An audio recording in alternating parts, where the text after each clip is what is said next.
History often speaks loudly about kings, battles, and empires, but it speaks very softly about the women who had no weapons, no armies, and no voice.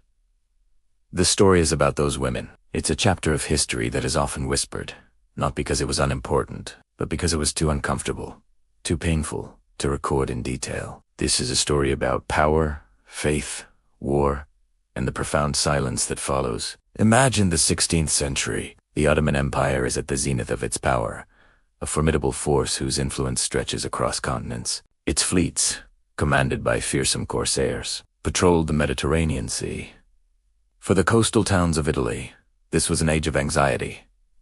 Every sunrise brought with it a gnawing fear. People would scan the horizon, praying they wouldn't see the dreaded sails of enemy ships. Life was lived on a knife's edge, a constant state of alert against the threat of raids. In these vulnerable coastal communities, tucked away behind high walls, were the convents. These were the homes of nuns, women who had chosen a life of devotion, of silence, and of complete separation from the secular world. Their lives were structured around prayer, work, and contemplation. They were, in theory, protected by their faith and the stone walls of their sanctuaries. But in the brutal reality of the 16th century Mediterranean, these walls were often not enough. These women, who had renounced the world, were about to be violently thrust back into it. The raiders, often referred to as Barbary pirates or corsairs, were a complex mix of people. Many were acting under the authority of the Ottoman Sultan, while others were privateers seeking fortune. Their primary goals were loot and captives. Coastal raids were swift,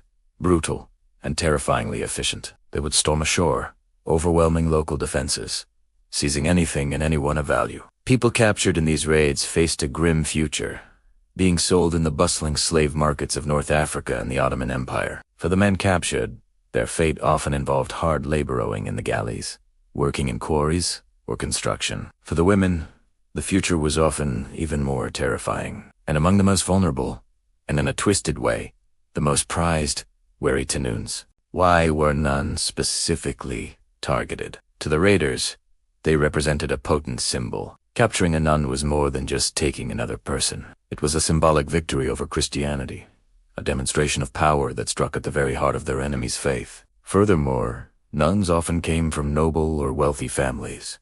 This meant they had a high ransom value. Their families and the church would go to great lengths and pay exorbitant sums to secure their release. So, for the corsairs, a captured nun was a highly valuable commodity, both politically and financially. Let's step into the world of one such convent. Picture a quiet courtyard in a small Italian town. The air is filled with the scent of herbs from the garden and the faint sound of vespers being sung. For the women inside, this is their entire world. Their days are a rhythm of prayer, chores, and quiet fellowship. They are educated, often more so than many women outside the convent walls. They can read and write. They understand music and theology. Their life is one of discipline and spiritual focus. They have willingly chosen this path, leaving behind family, marriage, and the chaos of the outside world. Now, shatter that peace. Imagine the sudden chaos, the alarm bells ringing frantically through the town, the screams from the streets, the splintering of the convent's heavy wooden doors. Suddenly, their sanctuary is invaded.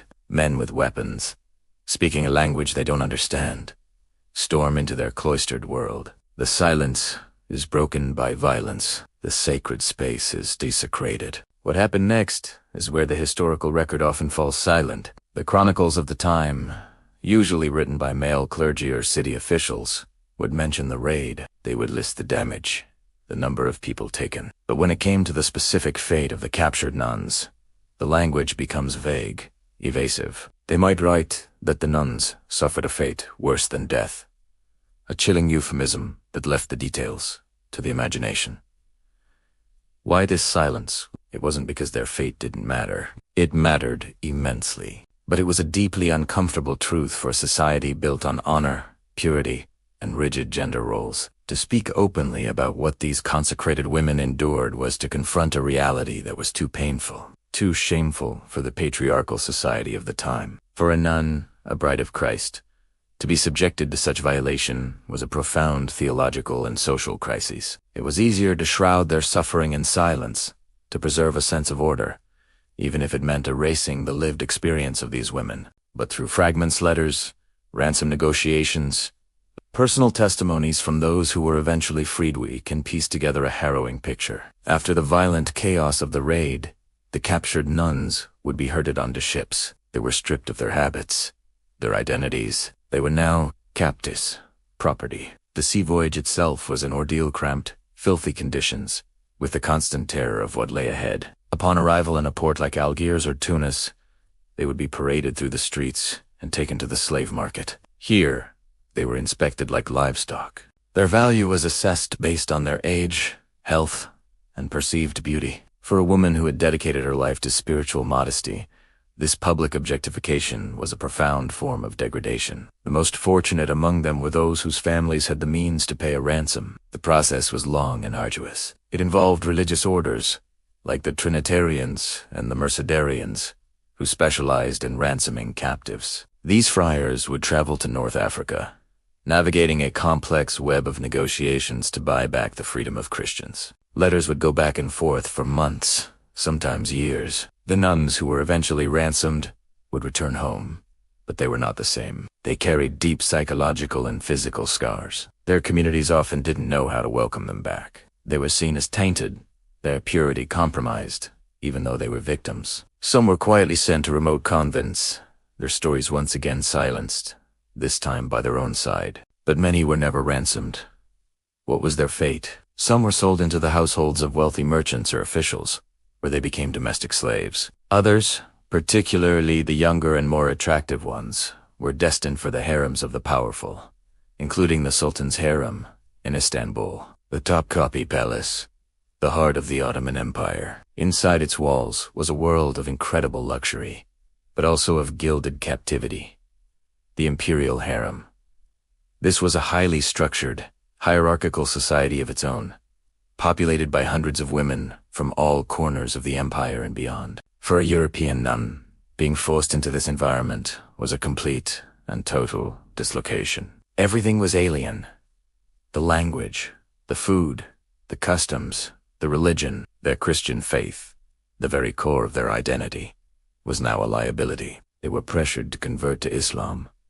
For women who had built their entire lives around their devotion to Christ, this was an unimaginable spiritual crisis. To refuse could mean punishment, or even death. To accept meant a betrayal of everything they had ever believed. Some resisted, holding on to their faith in secret, praying with hidden rosaries, whispering psalms they remembered. These small acts of defiance were their only remaining form of agency. Others, facing immense pressure and the desire to survive, or perhaps even to improve their station, eventually converted. Life in the harem was a complex dance of power and survival. These women, once part of a sisterhood based on shared faith, were now thrust into a competitive environment where status depended on catching the eye of the Sultan and bearing him a son. Some women did manage to navigate this treacherous world and even rise to positions of incredible influence. But for every story of a woman who gained power, there are thousands of untold stories of those who simply endured,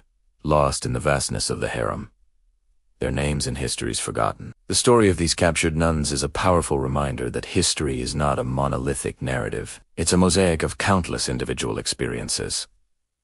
The grand stories of empires and wars are built on the foundations of these smaller, more personal stories of suffering, resilience, and survival. The silence that surrounds the fate of these women doesn't mean their stories are lost. It means we have to listen more carefully. We have to look in the margins of history, in the coded language of old documents, and in the spaces between the lines.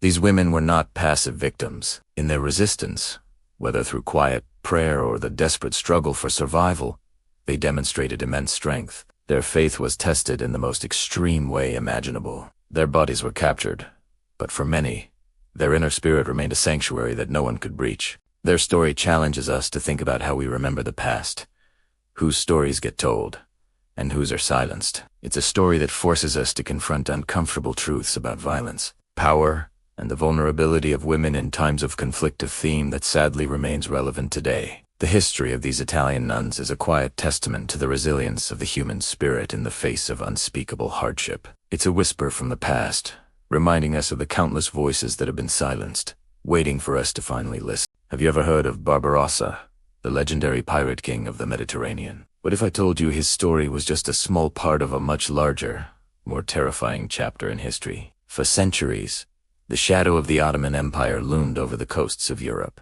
This wasn't just a story of grand battles between empires. It was a story of fear, of raids that came in the dead of night, and of entire communities vanishing before sunrise. The Ottoman Empire, at its great, was a true superpower. Stretching across 3 continents, Europe, Asia, and Africa, its influence was immense. Its armies were formidable, but it was its navy, the unchallenged master of the Mediterranean, that became the stuff of nightmares for millions living along the coastlines of Italy, Spain, and the Balkans. These weren't always invasions aiming for a permanent conquest. Often, they were something far more insidious. Raids designed to instill terror, assert dominance, and project an image of unstoppable power. Imagine living in a small fishing village on the Italian coast in the 16th century. Life is simply dictated by the rhythm of the tides. Then one evening, as the sun dips below the horizon, lookouts spot them. The distinct silhouettes of Ottoman galleys, their crescent moon banners flapping in the breeze. Panic erupts. There's nowhere to run, nowhere to hide. These ships weren't just passing by. They were here for you. The raiders, known as corsairs or pirates, were a terrifying mix of disciplined Ottoman sailors and battle-hardened mercenaries from across North Africa. They would swarm ashore with terrifying speed. Their goal was ruthless efficiency. They weren't there to negotiate or to govern. They were there to plunder. Homes were ransacked for any valuables: gold, silver, even simple household goods. But the real prize, the most valuable commodity, was people. Men, women, and children were rounded up, their hands bound.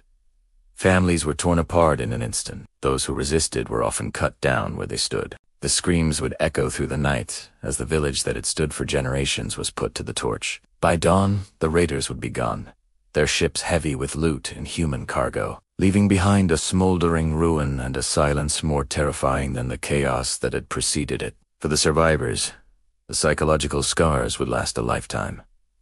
Who would be next? When would they return? These captives faced a grim future. They were taken to bustling slave markets in cities like Algiers, Tunis, or even the grand capital, Istanbul.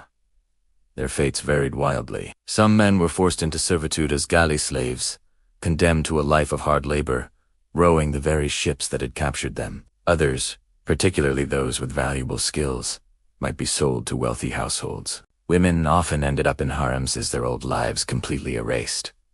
The most unfortunate were simply worked to death. The scale of these raids is staggering. Historians estimate that between the 16th and 19th centuries, over 1 million Europeans were captured and enslaved by these corsairs. Entire stretches of the Italian and Spanish coasts became depopulated, known as the Maritime, the empty shore. People fled inland, abandoning their ancestral homes, too afraid to live by the sea. Coastal watchtowers, many of which still stand today, were built in a desperate attempt to provide some early warning. But often, by the time the warning bells rang, it was already too late. These attacks weren't random acts of piracy. They were a strategic tool of the Ottoman state. They disrupted trade, weakened rival powers like Spain and Venice, and provided a constant stream of wealth and manpower for the empire. The North African regencies of Algiers, Tunis, and Tripoli, while nominally under Ottoman rule, operated as semi-independent corsair states.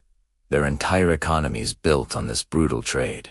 They were the tip of the spear, carrying out the empire's will with devastating effect. Even religious sites were not immune. Churches and monasteries were prime targets, not just for their gold chalices and silver relics, but for their symbolic value. Desecrating a church was a powerful statement, a psychological blow against Christendom. It sent a clear message. Your faith cannot protect you. Your God is powerless here. This deliberate targeting of religious symbols amplified the terror and deepened the chasm between the Christian and Islamic worlds. The famous Battle of Lepanto in 1571 is often seen as a turning point, a major victory for the Christian Holy League, against the Ottoman fleet. While it was a significant military event, it didn't end the raids. The Corsair threat continued for another 250 years. The Barbary Wars in the early 19th century, involving the newly formed United States Navy, were fought specifically to end this piracy. It was only with the French conquest of Algiers in 1830 that this long and brutal chapter of Mediterranean history finally came to a close. So when we think of the Ottoman Empire, let's remember it's not just a story of magnificent mosques, bustling bazaars, and powerful sultans in Istanbul. It's also a story written in fire and fear along the coasts of Europe. It's the story of the watchtower on a lonely cliff, of Tisailand empty villages, and of the countless families whose lives were shattered by the swift and terrible arrival of the Corsairs. This forgotten history reminds us that, for centuries, the beautiful Mediterranean Sea was not a paradise, but a frontier of conflict, a hunting ground where the line between empire and piracy was dangerously placed in remote, serene locations tucked away in quiet valleys,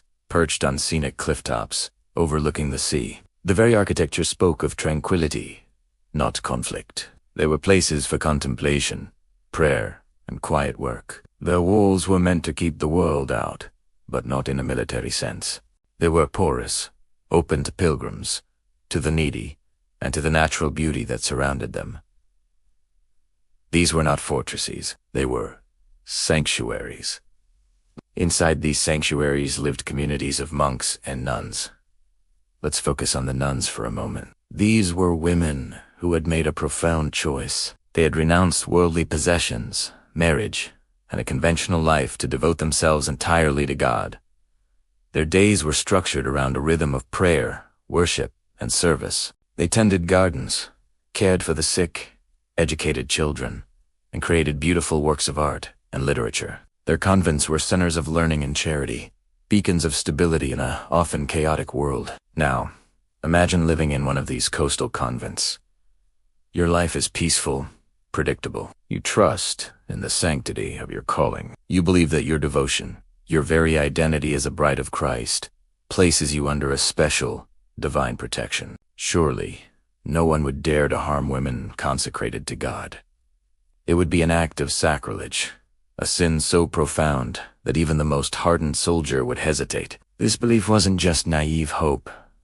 It was a core part of their worldview. They saw their faith as a shield, more powerful than any stone wall or iron gate. They believed that the sacredness of their space and their vows would be respected. But history, as it so often does, had a different, harsher lesson in store. The perceived safety of these convents was a fragile illusion. That long, beautiful coastline that we talked about wasn't just admired by traders and pilgrims. It was a tempting target for pirates, raiders, and invading armies. For centuries, the Mediterranean was a theater of constant conflict. Saracen pirates from North Africa, Ottoman fleets, and even rival European powers saw Italy's exposed shores as a source of plunder and captives. When these raiders descended, they made little distinction between secular and sacred. In fact, monasteries and convents were often seen as particularly attractive targets. They were rumored to hold wealthy nations from patrons, precious religious artifacts, silver chalices, and golden relics. More importantly, they were poorly defended. Why attack a heavily guarded city when you could swoop down on an isolated convent, meet little resistance, and make off with valuable goods? The terrifying reality for the nuns was that their faith was not the shield they believed it to be. When the warning bells rang, signaling the sight of strange ships on the horizon, panic would have set in. There was often nowhere to run. The nearest fortified town could be miles away, an impossible distance to cover in time. They were trapped. The accounts from this period are harrowing. Raiders would storm the convent walls, breaking down the very gates that were meant to symbolize a separation from worldly violence. They ransacked chapels, desecrated altars, and stole everything of value. But the greatest horror was reserved for the inhabitants themselves. The nuns, who believed their vows would protect them, were subjected to unspeakable violence. Many were killed outright. Others were taken captive, destined to be sold in the slave markets of Algiers or Constantinople. Their sacred status meant nothing to men driven by greed and conquest.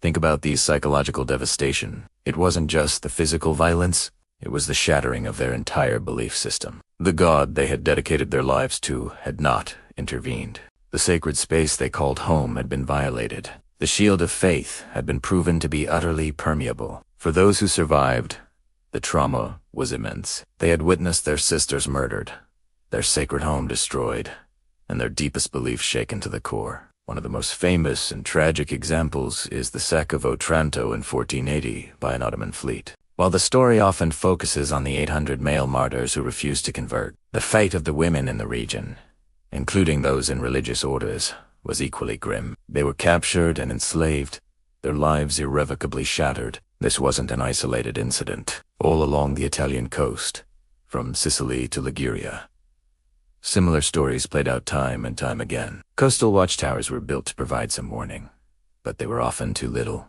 too late. In the aftermath of these raids, what happened? Sometimes, the surviving nuns would attempt to rebuild. They would painstakingly try to restore their communities, patching up the physical and spiritual wounds. But many convents were simply abandoned, left as haunting ruins on the coastline, a silent testament to the tragedy that occurred there. The memory of these attacks lingered for generations, a constant, terrifying reminder of their vulnerability. It forces us to ask a difficult question. Was their faith misplaced? From a purely historical and tactical perspective, yes. They put their trust in a spiritual defense when what they needed were stone walls and soldiers. But from a human perspective, their story is one of incredible, if tragic, conviction. They lived according to a set of ideals that the brutal reality of the world simply did not respect. This chapter of history reveals the stark collision between faith and reality, between the ideal of a sacred peace and the reality of human violence. The story of these Italian nuns is a poignant reminder that throughout history, the most vulnerable have often been those who have placed their trust in the better nature of humanity, only to be met with its worst. Their isolated sanctuaries, built as havens of peace, tragically became theaters of war. Their story is a somber but important one. It adds a layer of depth and tragedy to the beautiful Italian coastline we admire today. The next time you see a picture of a ruined monastery on a cliff overlooking the sea, remember the lives that were lived and lost there. Remember the women who prayed for peace and found themselves engulfed by war, their faith tested in the most brutal way imaginable. Thank you so much for joining me on this historical journey today. It's a heavy topic, but I think it's crucial to remember these forgotten stories. Imagine walking through the sun-drenched streets of Renaissance Italy. You see grand palaces, bustling markets, and magnificent cathedrals, but tucked away, behind high stone walls, lies another world, a world of women cloaked in shadow and light. These are the convents, the homes of Italy's nuns. Today, we're going to pull back the veil and explore their lives, which were far more complex, vibrant, and even dangerous than you might imagine. Let's get one thing straight, right away. Italian nuns were not prisoners languishing in holy jails. The reality was so much richer. Many of these women hailed from the same powerful families that shaped the destiny of cities like Florence, Venice, and Rome. They were the daughters of nobles, merchants, and artisans, women of status and education. Their path to the convent was not always a straight line. Some were dedicated to the church as children, a practice known as being an oblate. For their families, placing a daughter in a prestigious convent was a strategic move. It was less expensive than a lavish dowry for marriage, and it created a powerful spiritual connection for the family, like having a direct line to God. Think of it as a form of celestial insurance, but for many others, the choice was entirely their own. In a world where a woman's life was often dictated by her father or husband, the convent offered a unique form of freedom. It was a haven for those who felt a genuine spiritual calling, a profound desire to dedicate their lives to something greater than themselves. It was also an escape for women who didn't want to marry, for widows seeking a new purpose, or for intellectuals and artists who craved a space where they could pursue their passions without the constraints of domestic life. The convent was one of the few places a woman could be a scholar, a composer, a leader. So, what was daily life actually like behind those walls? It was a life of structure, rhythm, and devotion, built around 4 key pillars: prayer, work, silence, and service. Their days were punctuated by the ringing of bells, calling them to chapel for communal prayer, chanting, and reflection. This was the spiritual heartbeat of the community. Then there was work. Ora et labora, pray and work was the guiding principle. This wasn't just menial labor. Nuns were doctors and pharmacists, tending to the sick with herbal remedies. They were expert embroiderers, creating breathtaking vestments for the church. They were scribes, painstakingly copying manuscripts. They were teachers, educating the daughters of the local elite. They ran businesses, from baking sweets to managing vast agricultural lands owned by the convent. Their work was essential, not just for their own survival, but for the entire community. Silence was another crucial element, but it wasn't an empty silence. It was a contemplative quiet meant to help them focus their minds on God. Of course, this rule was often bent. We have records of nuns gossiping, playing pranks, and forming deep, lifelong friendships. They were human, after all. And finally, there was service.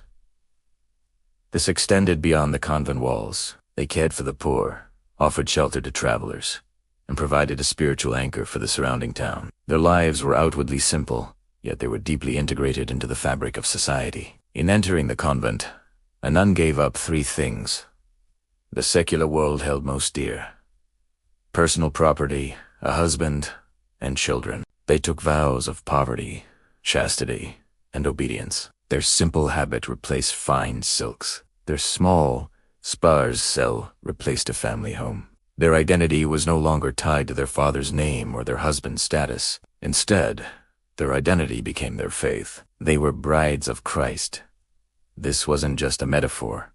It was a profound spiritual and social reality. They saw themselves as married to Jesus, and their life was an act of devotion to their divine spouse. This powerful new identity made them highly visible. In a society obsessed with honor and reputation, these women were seen as paragons of virtue. Their purity was believed to protect the entire city. When armies approached or plague struck, it was the nuns who were called upon to lead processions and pray for divine intervention. Their prayers were thought to be more powerful, their connection to God more direct. They were spiritual superstars.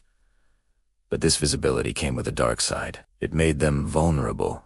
Because they were seen as so pure, any perceived stain on their reputation could cause a massive scandal. A rumor of a broken vow, a secret letter, or a forbidden visitor could bring shame not just upon the nun and her convent, but upon her entire family and city. Their sacred status put them on a pedestal, but it was a precarious one. Any misstep, real or imagined, could lead to a devastating fall. Let's talk more about that vulnerability. The convent walls were meant to protect the nuns from the outside world, but they couldn't keep it out entirely. Men priests, confessors, family members, even admirers, were a constant presence. And where there is power and piety, there is also the potential for its abuse. The archives are filled with unsettling stories of spiritual manipulation and exploitation. Some confessors used their intimate knowledge of a nun's soul to exert control, twisting her faith for their own purposes. These men held immense power, acting as the gatekeepers to salvation, and some,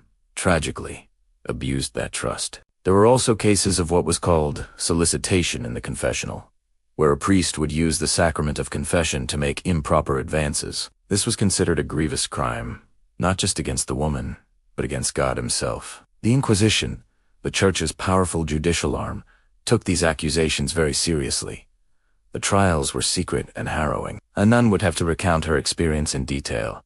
Her testimony weighed against the word of a powerful clergyman. A guilty verdict could mean ruin for the priest, but the process itself was an ordeal for the nun, forcing her to relive her trauma in a formal, intimidating setting. And it wasn't just clergy. The convent's reputation for holiness sometimes attracted the wrong kind of attention from the secular world. Young noblemen might become obsessed with a particular nun, seeing her as an unattainable prize. They would try to sneak letters in, bribe servants, or even attempt to scale the convent walls. This kind of unwanted attention could be terrifying and dangerous, putting the entire community at risk of scandal. The very thing that made these women special, their perceived purity, also made them a target. Their lives were a paradox. They were revered yet controlled, protected yet profoundly at risk. They had renounced the world, but the world, with all its dangers and desires, refused to renounce them. But let's be clear. These women were not just passive victims. They were resilient, intelligent, and resourceful. Within the confines of their world, they found ways to exercise power and express themselves. Many convents were run like miniature republics, with nuns electing their own abbess and managing their own finances. A powerful abbess, often from a noble family herself, could wield significant influence, negotiating with bishops, princes, and popes. She was a CEO, a political leader, and a spiritual mother, all in one. And they found their voices through art. Barred from public life, they channeled their creativity into forms that were acceptable within the convent. They wrote passionate spiritual poetry, composed polyphonic music that rivaled that of male composers, and painted stunning devotional images. Their art was not just a hobby, it was a form of theological expression, a way to explore their relationship with God in a deeply personal and powerful way. We have works from figures like the composer Isabella Leonarda, or the artist Orsola Maddalena Cat, whose talents flourished behind the cloister walls, leaving a legacy that we are only now beginning to fully appreciate. They also wrote letters. Thousands of them. These letters open up their world to us, revealing their friendships, their fears, their business dealings, and their spiritual struggles. They show us women who are sharp, funny, devout, and deeply engaged with the world, even from a distance. They fought for their rights, managed complex legal disputes over property, and supported each other through sickness and hardship. They built communities of incredible strength and solidarity. So, the next time you think of an Italian nun from this era, I want you to picture someone far more complex than the stereotype. Don't see a prisoner. See a scholar, an artist, a businesswoman, a leader. See a woman who navigated a world filled with contradictions, a world of deep faith and profound danger, of silent contemplation and vibrant creativity. Theirs was a life of sacrifice, yes, but it was also a life of purpose, community, and in many ways, a unique and powerful form of freedom. They chose a different path, and in doing so, they created a world all their own. A world whose echoes we can still hear today if we listen close. In the chaos of war, what does a building mean? To most of us, a house is a home, a school is a place of learning, and a church, temple, or mosque is a sanctuary, a sacred space for quiet reflection and worship. But through the eyes of a soldier, these familiar structures transform. They are no longer just brick and mortar. They become symbols laden with meaning that can be twisted and turned by the brutal logic of conflict. This is the story of how a place of peace, a convent, can become a target, and how faith itself can be weaponized. Imagine a group of soldiers, exhausted, far from home, steeped in an environment where survival is the only rule. They advance into a new town, a new territory. They see a skyline punctuated not by skyscrapers, but by steeples and domes. In front of them stands a convent. For the local people, this building is a cornerstone of their community, a place of spiritual comfort and devotion. It represents centuries of tradition, faith, and cultural identity. It's a haven where women have dedicated their lives to prayer, service, and a higher calling. But to the invading soldier, this same building tells a very different story. It's not just a place of worship. It becomes a symbol of the other.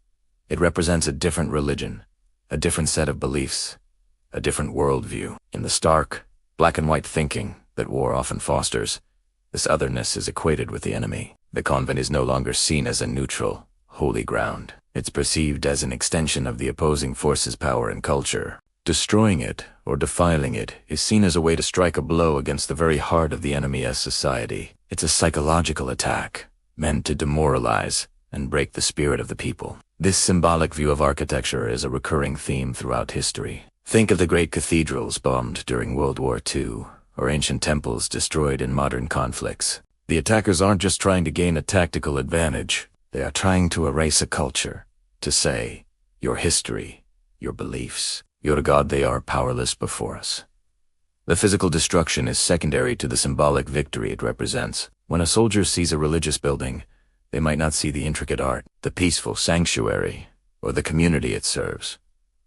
They might see a fortress of a competing ideology, a symbol of the enemy's spirit. This dangerous mindset extends beyond the buildings themselves to the people within them. A convent, by its nature, is home to religious women nuns who have devoted their lives to their faith. In a peaceful world, they are figures of respect and reverence. But in war, this very devotion can put them in grave danger. Some soldiers, in their twisted perception of victory, come to believe that conquering these women is a way to conquer the enemy's faith itself. It's a horrific and profane logic, but one that is played out in conflicts across the globe. In their minds, these women are not just individuals, they are living embodiments of the enemy's spiritual life. By violating them, these soldiers believe they are proving the superiority of their own power, their own cause, and even their own God. It's an act of ultimate desecration, a way to shatter the sacred and demonstrate that nothing is off limits. Nothing is holy. This belief turns a nun's devotion into a vulnerability, her sacred vows into a target. The very thing that defines her life in peace becomes the reason she is in peril during war. This isn't a simple act of violence.